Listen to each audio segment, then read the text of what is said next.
Welcome back, everybody. Today, we're going back in time, to the Cold War, Yeah. like a time of, crazy technological advancements, Yeah. but also, like some pretty scary reminders about, the dangers. Yeah, for sure. So picture this. It's like January 1961, you know, freezing cold in this like totally normal looking building Okay. out in like the middle of the Idaho desert. Middle of nowhere. It becomes like the site of the very first fatal Oh, wow. nuclear reactor accident in the U.S. Yeah, it's a story that really captures that whole Cold War feeling, like Right. that drive to be like the best, but Mm. also kind of like, whoa, are we getting in over our heads? Yeah, it's a lot to unpack. Yeah. We're going deep on this SL-1 reactor incident, Okay. and we've got this awesome episode of stuff you missed in history class Yeah. to like guide us. Cool. It's got everything like scientific breakthroughs, Hmm. Cold War drama, human error, Oh, yeah. and the like tragic fallout from that one night. And it still matters today. Like we're still figuring out new tech and the risks. Totally. So, okay, let's set the scene. It's the Cold War, Okay. and the U.S. military, they're like obsessed with staying ahead, Mm-hmm. especially up in the Arctic. Right. They need power for those radar stations on the DDW line. Huge network, right? Huge. Right. Scanning for like Soviet threats 24/7.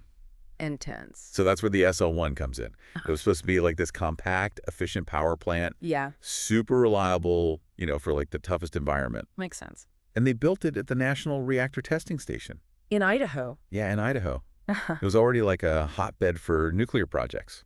Oh, wow. So this wasn't just like any lab. Oh. They were working on like nuclear subs. Crazy. Even like a nuclear jet. Right. It's like sci-fi stuff. Wow. So the SL-1, it's almost like it got overlooked. Yeah, like it was too normal. Right. Like boring, reliable power. But that's kind of what makes it so creepy. Yeah, because it wasn't some risky experiment. It was Yeah. supposed to be like safe tech. And it went so wrong. And the thing is, there were signs, Really? Looking back, it's like, how did they miss this? Like, what do you mean? Well, the design had some like quirks, issues that were practically guaranteed to cause problems. Like ticking time bombs? Exactly. Like one thing was these burnable poisons. What is that? So it's these strips of boron alloy Mm-hmm. meant to control the reactor and make the fuel last longer. Okay. Smart idea, but they like warped and flaked off, Oh, wow. making the power output all unpredictable. So the thing meant to stabilize it was actually making it worse. Exactly. And then there's the control rods.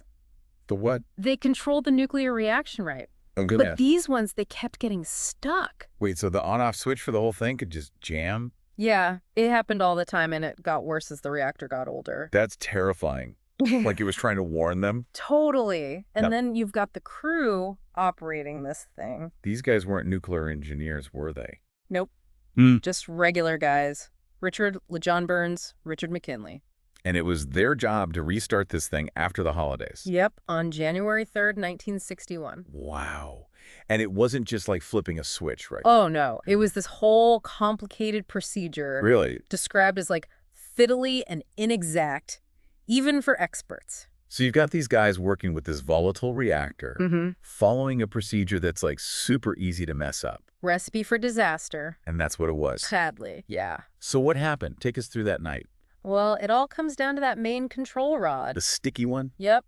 As John Burns was reconnecting it, something went wrong. Like what? He pulled it way too far, Oh, like past the safety limits. and that's when everything went critical.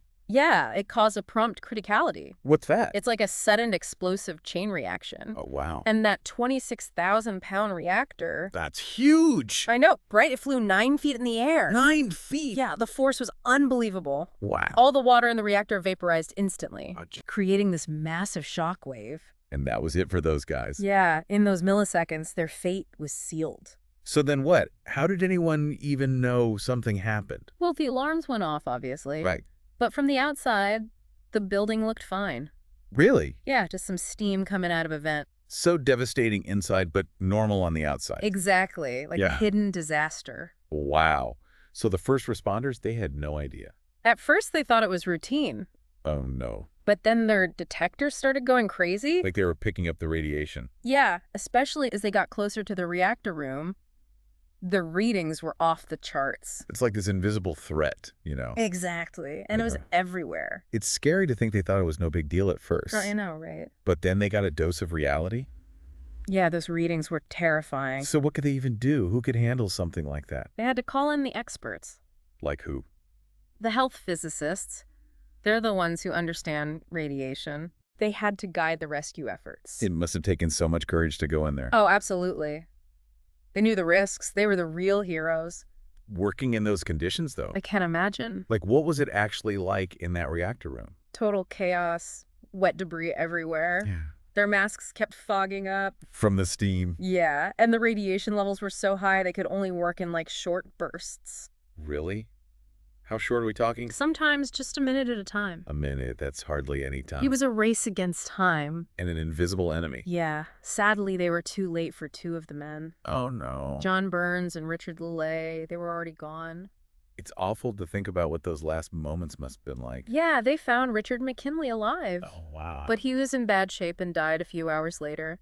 So, all three of them. It really shows you the power of nuclear energy. And the danger. For sure. And even in death, their ordeal wasn't over. Because of the radiation? Exactly. Their bodies were so contaminated that it was dangerous to even touch them. They had to plan everything meticulously. Really? Yeah, photographers documented everything to guide the recovery. So they couldn't even be treated like normal victims? Nope. There weren't any procedures for burying bodies that radioactive. It must have been devastating for their families. I can't imagine saying goodbye under those circumstances. It's heartbreaking. But amidst the tragedy, there had to be answers. Right. They needed to figure out what went wrong. To prevent it from happening again. So that's where the investigation comes in. Exactly. So what did they find? Was it just human error? Well, there were lots of theories. Some said the control rod got stuck and Burns pulled it too far, trying to free it. Okay. Others thought maybe there were supervisory errors. I see. There were even rumors of sabotage. Sabotage? Really? Yeah, like maybe personal conflicts played a role. Didn't our source mention something about a love triangle and a fight between the men?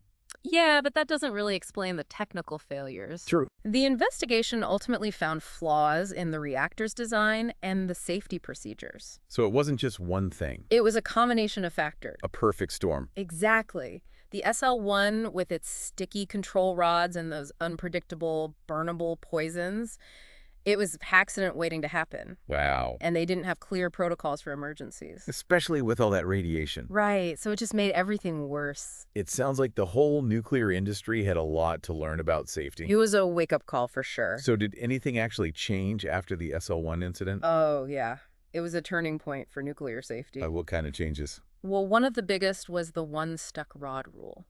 What's that? So remember how the SL-1 had that one control rod that could shut down the whole reactor? Yeah. Well, they decided that was too risky. Makes sense. So they made a rule that no reactor could be shut down or go critical from just one rod. That's a pretty direct response to the SL-1. Yeah, it became a standard safety feature. Wow. It really showed the impact of that one incident. The stakes were high. So it wasn't just technical changes, right? It changed how people thought about nuclear power. Definitely. It sparked a public debate about safety and the long-term risks. Yeah, people started asking tough questions. About the trade-offs between progress and the potential consequences. It's not just about the technology itself, but also the human and environmental costs. Absolutely. The cleanup alone was massive. How massive? It took 18 months and over 800 people. Wow. They had to decontaminate buildings, remove the reactor core, bury tons of radioactive waste. And it didn't just end there. Nope.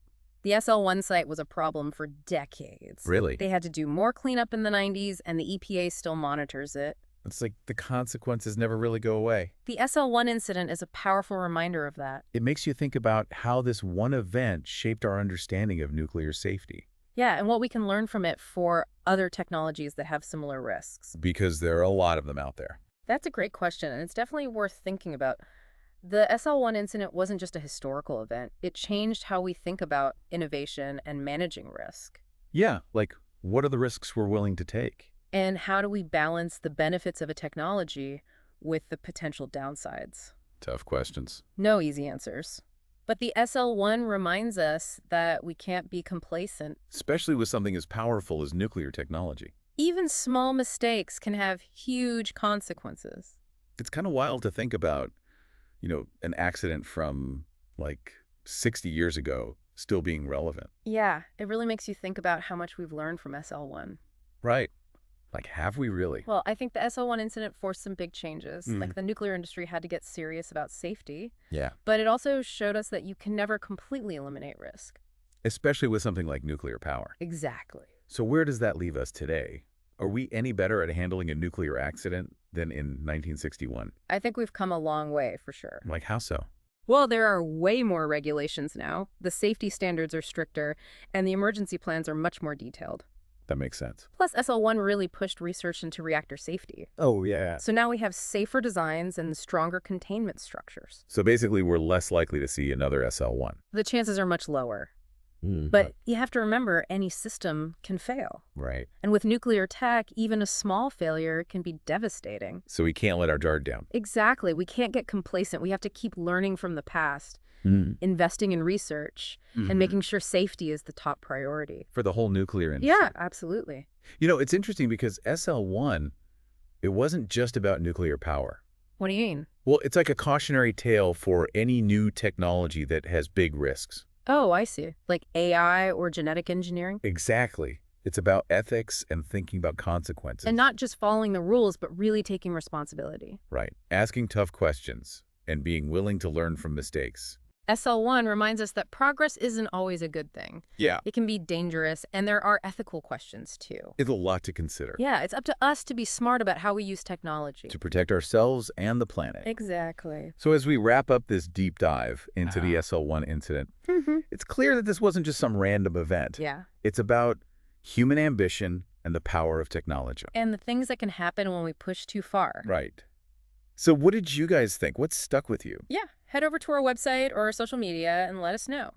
And as always, stay curious, keep exploring, and we'll catch you on our next deep dive.